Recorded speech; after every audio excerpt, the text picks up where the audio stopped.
நோயற்ற வாழ்வே குறையற்ற சொல்லுன்னு சொல்லுவோம் இல்லையா? இதை நான் சொல்றதுக்கு சொல்லக்கூடிய விஷயங்கள் பொது பரிகாரம் தான். இப்போ நம்ம குடும்பத்தில் ஒருத்தருக்கு நோய்வாய்ப்பட்டிருக்காரு, நம்ம வைத்திய முறைகளை பார்க்க மேற்கொள்கிறோம். இருந்த போதிலும் அந்த தாக்கம் குறையலன்னு சொல்லும்போது நீங்கள் உடனடியாக செய்யக்கூடிய விஷயன்றது சிவன் வழிபாடு.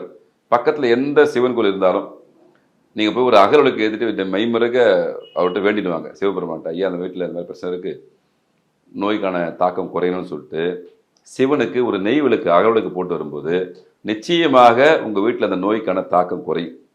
அதை தாண்டி தன்வந்திரி வழிபாடு, பட் எல்லா வீட்லையும் சிலை வச்சு வழிபட முடியாது. அப்போது வாலாஜா பக்கத்தில் தன்வந்திரி பீடம் ஒரு பீடம் இருக்குது.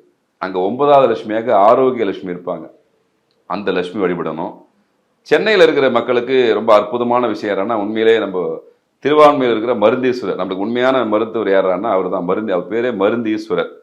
அப்போ அவரை தொடர்ந்து வழிபடும்போது நோய்க்கான விஷயத்துலேருந்து உங்களுக்கு கண்டிப்பாக ரிலீஃப் கிடைக்குமானா நிச்சயமாக கிடைக்கும். ஏன்னா நம்ம உண்மையான டாக்டர் யாருன்னா மருந்தீஸ்வரர் தான் நம்மளோட டாக்டர். அதே மாதிரி உங்கள் ஜாதக ரீதியாக பார்க்கும்போது கண்டிப்பாக ஆய்வு பண்ணி உங்களுக்கு 6ஆம் இடத்து அதிபதி எந்த நிலைமை இருக்காரு பார்த்துட்டு அதுக்கான பரிகாரம் செய்யும் போதும் நோய்க்கான தாக்கம் குறையும். இது சித்தர் வழிபாட்டு முறை, அவசியம் செஞ்சு பாருங்க.